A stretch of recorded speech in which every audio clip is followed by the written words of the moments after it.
Assalamualaikum warahmatullahi wabarakatuh. Selamat berjumpa dengan saya Faisal Fajrin, di mata pelajaran biologi, ya. Mungkin kali ini adalah pertemuan pertama kita, perdana. Semoga, menjadi pertemuan yang menyenangkan ya, semoga. Nah, sebelumnya saya ingin mengucapkan terlebih dahulu, eee, selamat menunaikan ibadah puasa bagi yang menunaikannya. Semoga puasanya bisa lancar sampai akhir, tidak bolong-bolong ya. Amin. Nanti kalau bolong-bolong, ya bolong-bolong, apalagi. Sorry, sorry, sorry, sorry. Ya baik, kali ini kita belajar mengenai alat indera, ya, alat indera. Nah, mungkin ini apa? eh, Foto saya, pastinya foto saya, foto siapa lagi? Perkenalan mungkin udah ya. Saya dari guru PLP Biologi Unsil yang mengajar di SMA Negeri 1 Ciamis, dan mengajar kelas 11 dan juga kelas 10. Untuk kelas 11-nya mungkin akan banyak sekali bertemu dengan saya nantinya dan juga kelas 10 sesudah lebaran nanti ya. Namun untuk kelas 11 mungkin saya akan membuatkan beberapa video pembelajaran khususnya mengenai alat indera ini. Oke, kita ke yang selanjutnya saja. Nah, alat indera. Alat indera ini seperti yang kita ketahui itu ada beberapa macam ya. Ada indera penglihatan, ada indera pembau, ada indera pendengar, ada indera perasa, lalu ada juga indera peraba. Jadi mata kita, hidung kita, dan telinga, lidah, dan juga kulit itu merupakan alat indera yang dimiliki oleh tubuh kita untuk bisa merasakan rangsangan yang ada di luar, ya. Jadi rangsangannya itu diterima oleh yang dinamakan itu sel-sel reseptor khusus. Jadi ketika ada perubahan lingkungan di sekitar kita, baik misalnya ada bau yang muncul, mendengarkan sesuatu, atau kita memakan sesuatu, meraba, meraba, meraba sesuatu, terus ya melihat sesuatu itu dibantu oleh yang namanya reseptor. Nah, mungkin sudah dijelaskan ini sebelumnya tentang reseptor, jadi tidak terlalu banyak yang perlu saya jelaskan. Yang mungkin bisa dilihat saja ada fotoreseptor, ada kemoreseptor, audio atau fonoreseptor, ada juga kemoreseptor, ada juga mekanoreseptor untuk indera peraba, dan juga termoreseptor untuk indera peraba juga. Nah, ada hal menarik sebenarnya ketika kita membicarakan mengenai alat indera ini, yang biasanya jarang sekali orang itu paham atau orang itu mengerti dengan konsep yang sebenarnya alat indera itu berikan. Seperti ketika saya berbicara atau ketika saya mengutarakan bahwa yang melihat itu bukanlah mata, ya. Awas, tapi kalau saya bilang bukan mata, bukan berarti yang melihat adalah telinga, bukan dong. Tapi yang melihat itu bukan mata. Yang melihat itu apa ya? Nah, itu mungkin bisa jadi pertanyaan, tapi mungkin ada beberapa kelas yang sudah saya sampaikan, bahwa memang yang melihat itu bukan mata. Nah, itu jadi pertanyaan, silahkan kalian bisa tanyakan mungkin didiskusikan di kolom komentar, atau ingin ada yang diskusi lebih terhadap, terkait hal itu boleh, ya. Tapi sampai sana dulu. Eee, yang melihat itu sebenarnya bukan mata. Nah, tadi berbicara mengenai rangsangan-rangsangan. Jadi ketika berbicara mengenai rangsangan, terangsang, iya betul dong, apapun rangsangan itu karena kita terangsang kan, terangsang itu dalam arti kita menerima. Jadi itu dalam bentuk stimulus atau bukan acuan, apa namanya, ya bukan acuan, apa ya, seperti pemantik ya. Pemantik itu jadi ada yang memunculkan rangsangan tersebut dan diterima oleh tubuh kita, terutama atau tepatnya itu oleh reseptor, gitu. Jadi misalnya, kita berbicara mengenai mata, yang menerimanya itu sebetulnya tepatnya itu adalah reseptornya. Kan mata menerima cahaya ya, yang ditangkap, cahayanya itu oleh reseptornya atau oleh fotoreseptornya. Nanti bisa dilanjutkan oleh saraf optik atau oleh saraf-saraf terkait, untuk disalurkan ke otak untuk menerjemahkannya, seperti itu. Nah, mari kita amati apa yang kalian ketahui di foto ini.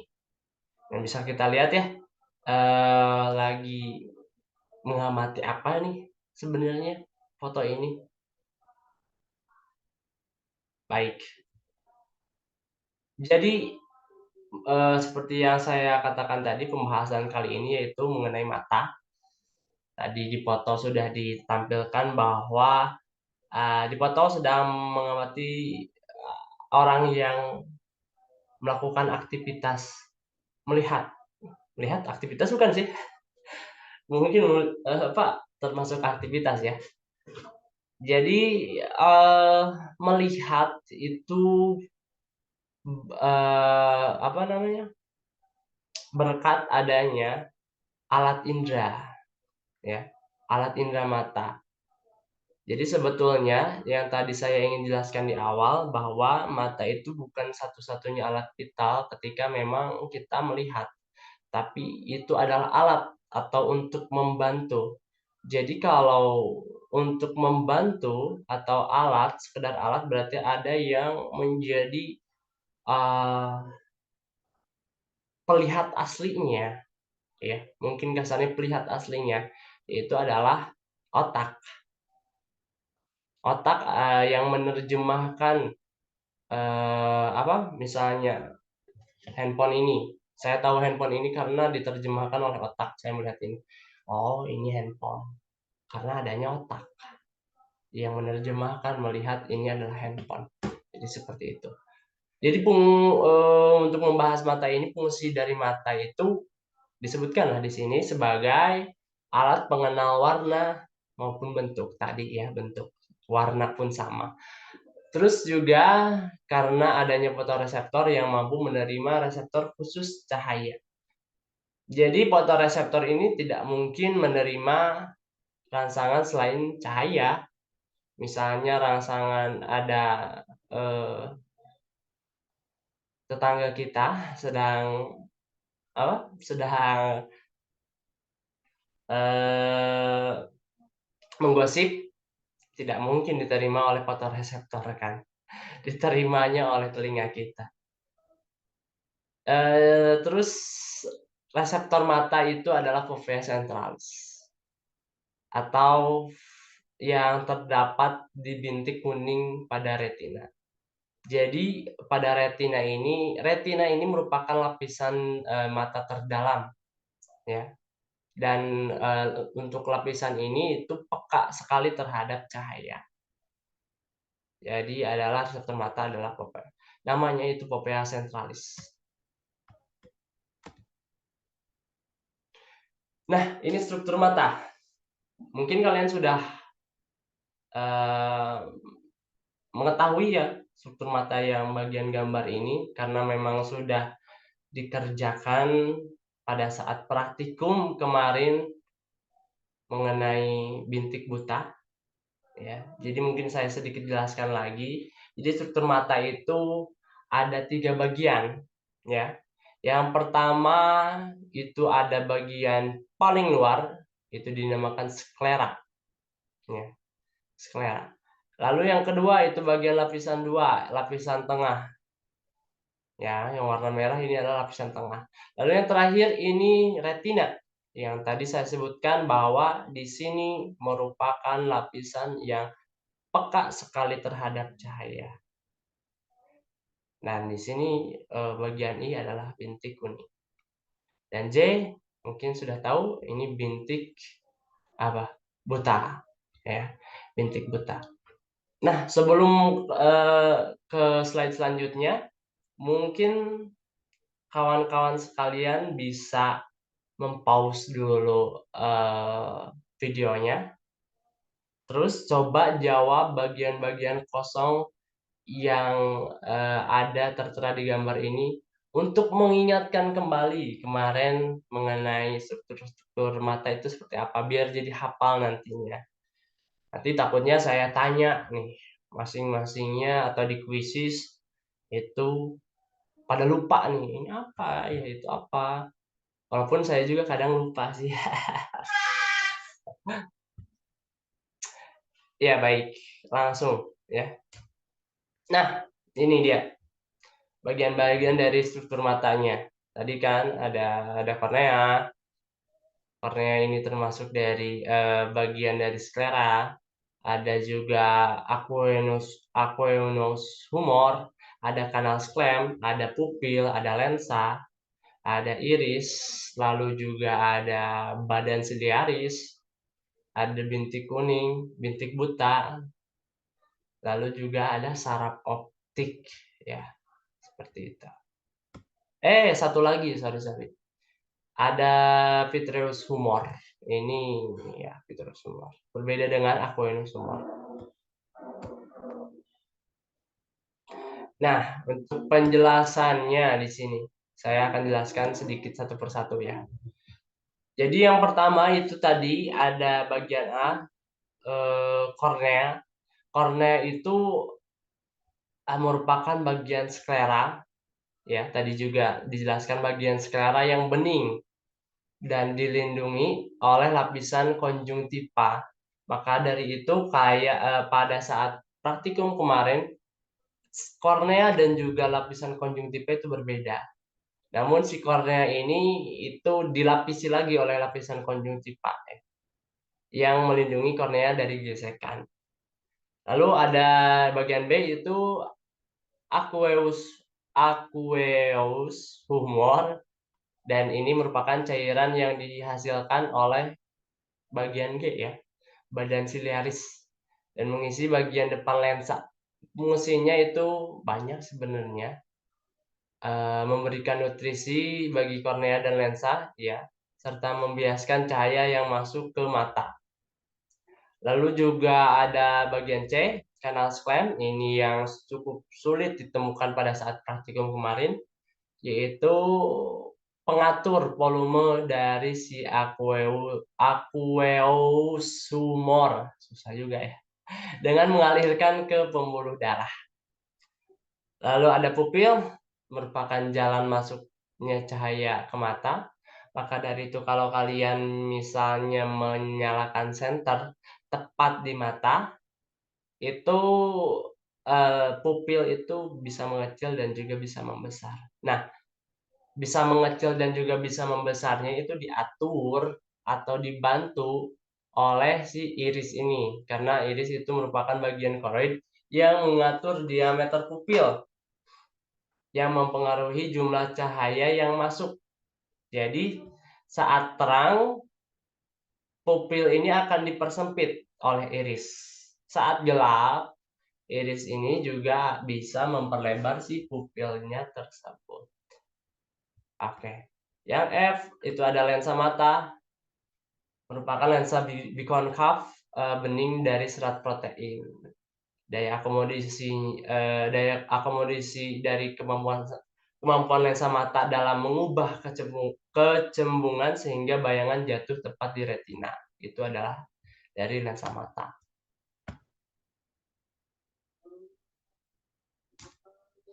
Ada badan siliaris juga. Ini merupakan kumpulan dari ligamen suspensor yang berfungsi untuk mengubah cekung lensa mata dengan kontraksi dan relaksasi. Berarti ini berkaitan dengan adanya otot mata ya.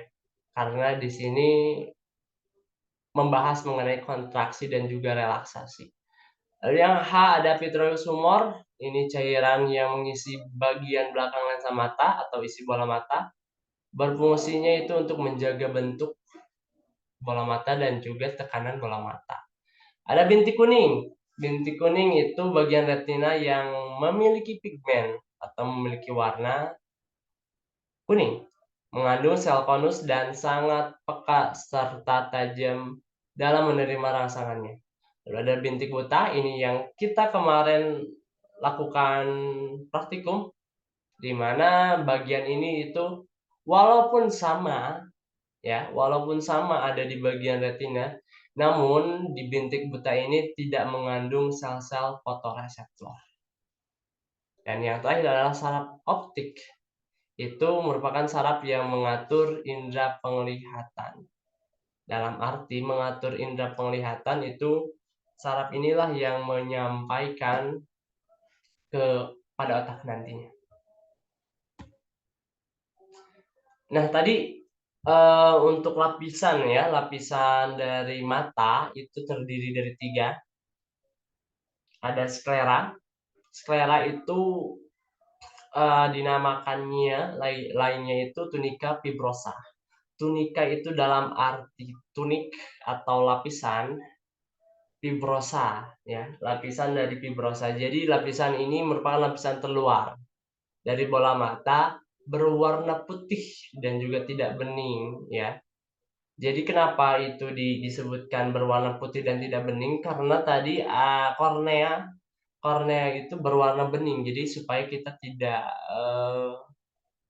ketukar ya antara sklera dan juga kornea seperti itu. Lalu juga mungkin untuk yang lainnya bisa dibaca saja. Lalu yang selanjutnya itu ada koroid atau tunika pasculosa. Tunika tadi sudah disebutkan lapisan. Pasculosa itu diambil dari kata pasculer. Pasculer itu berarti pembuluh darah. Maka dari itu si koroid ini merupakan lapisan tengah berwarna gelap dan juga mengandung banyak sekali pembuluh darah di sini. Dan juga memiliki pigmen warna. Seperti itu. Lalu juga yang terakhir itu ada retina. Retina itu lapisan refosa. Ya. Kalau nggak salah ya refosa ya.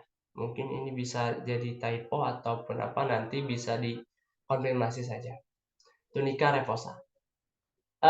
Ini merupakan lapisan terdalam dari bola mata yang peka terhadap rangsangan cahaya.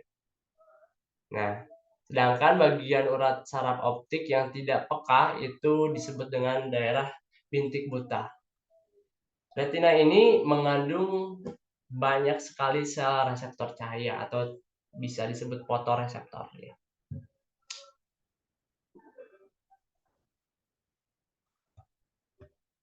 Nah, ada 2 macam sel reseptor di retina ini.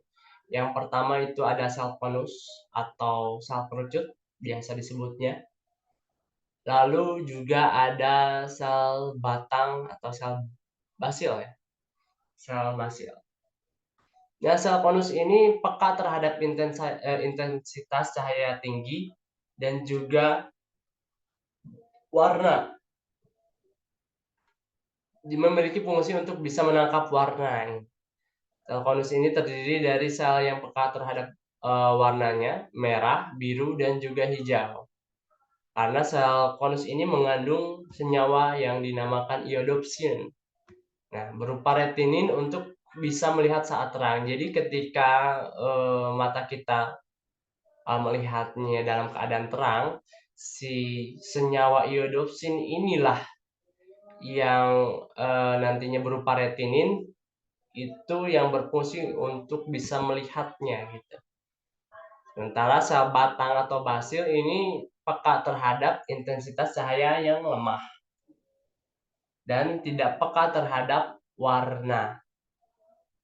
Sel basil ini menghasilkan rhodopsin berupa sama retinin, tapi juga di sini ada opsin.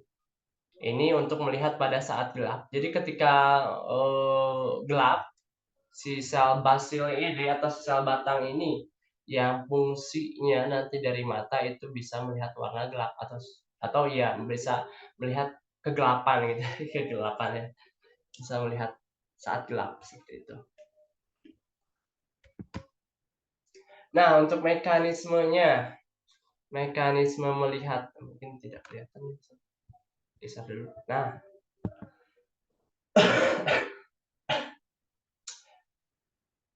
bisa dilihat, wah gitu. Pernah kalian melihat bahwa ada jam waker ini memiliki cahaya seperti ini? Ini apa? Cahaya atau apakah ini? Ya. Nanti bisa kalian jawab saja penasarannya sendiri. Atau bisa dijawab atau bisa ditanyakan di kolom komentar saja. Nah, untuk mekanisme melihat ini ketika ada cahaya atau ketika ada objek itu memunculkan cahaya dan diterima nantinya oleh diterima oleh si pupil ini, oleh lensa, maaf. Oleh pupil terlebih dahulu, oleh pupil nanti iris akan mengatur cahaya seberapa besar cahaya yang diperlukan oleh mata kita ini untuk bisa menangkap objek secara jelas, ya, objek secara jelas. Lalu nantinya di bagian dalam mata ini si objeknya itu akan diputar balikan ya kalau nggak salah.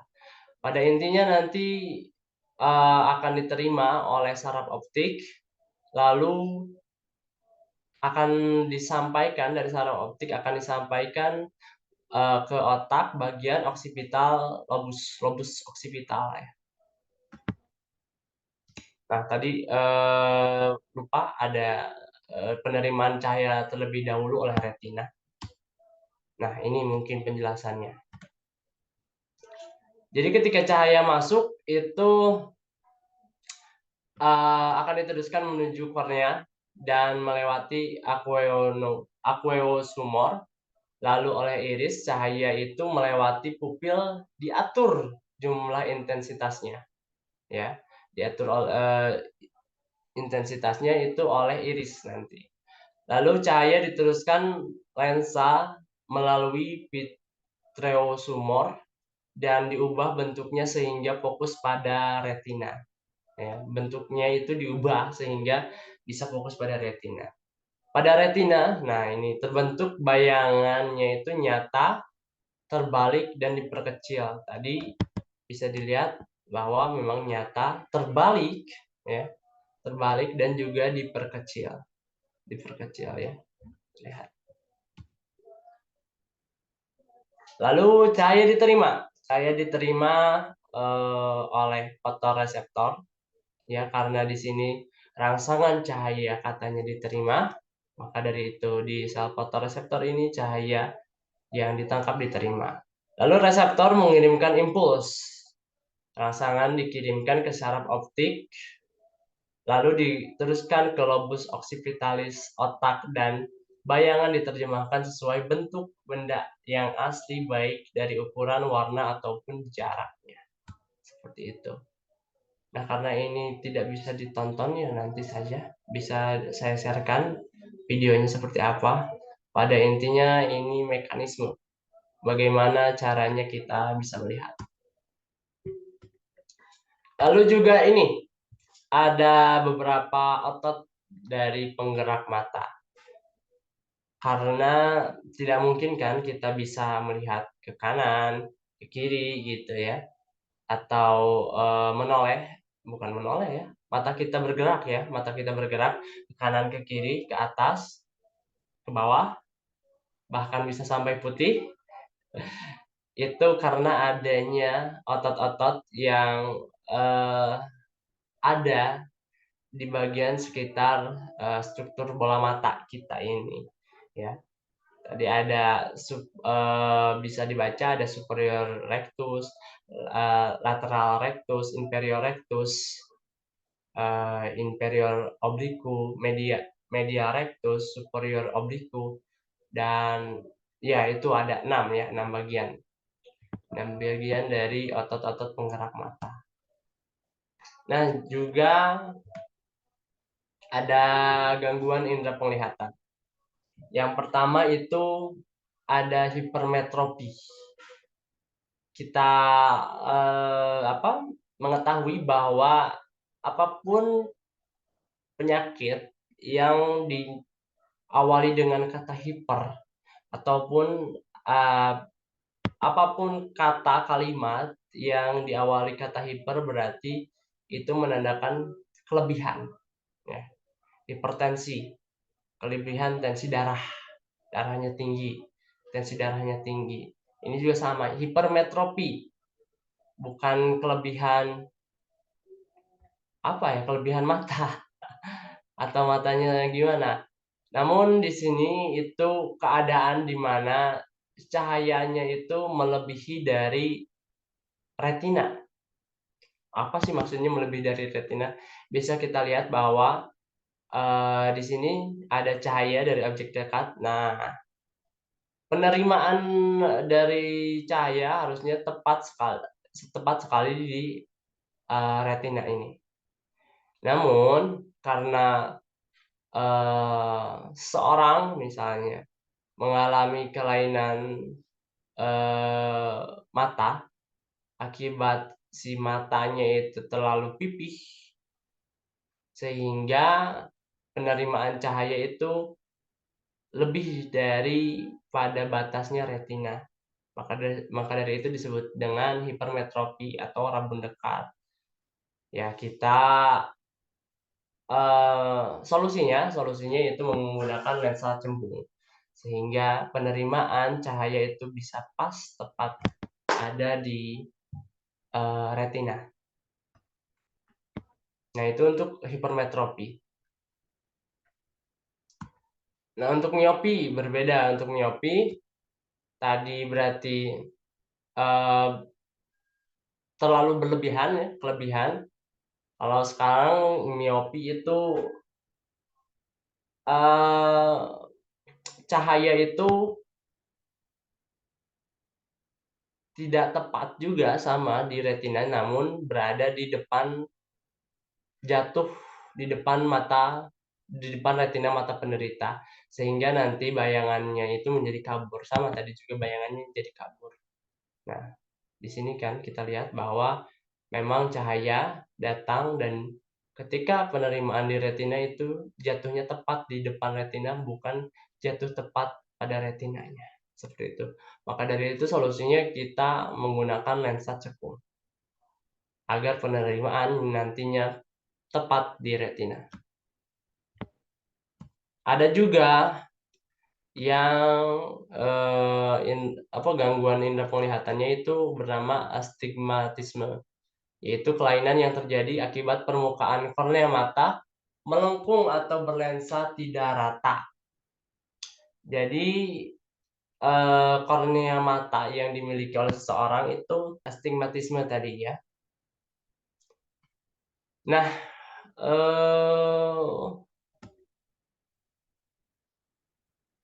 tadi sampai mana? Astigmatisme itu ketika memang kornea matanya itu melengkung atau lensanya tidak rata. Jadi penglihatan pun tidak normal, seperti itulah kurang lebih ya. Nah, mungkin seperti itu saja yang mungkin bisa saya sampaikan untuk, indera mata ini, ya alat indera mata ini. Nah, nanti akan ada, 1 video lagi penjelasan mungkin bukan untuk minggu ini ya, untuk teknis bagaimana kita atau pembelajaran yang akan dilakukan nantinya. Ya nanti juga ada insya Allah ada kuisis di minggu ini, silakan nanti bisa dikerjakan kuisisnya, itu baik, kalau kuisis kalau kuisis itu silakan yang berminat untuk mengisi kuisis silakan, kalaupun tidak, tidak apa-apa. Ya mungkin cukup sekian dari yang bisa saya sampaikan, mohon maaf bila ada kekurangan, dan saya ucapkan juga, selamat menunaikan ibadah puasa kepada yang menjalankannya. Terima kasih. Wassalamualaikum warahmatullahi wabarakatuh.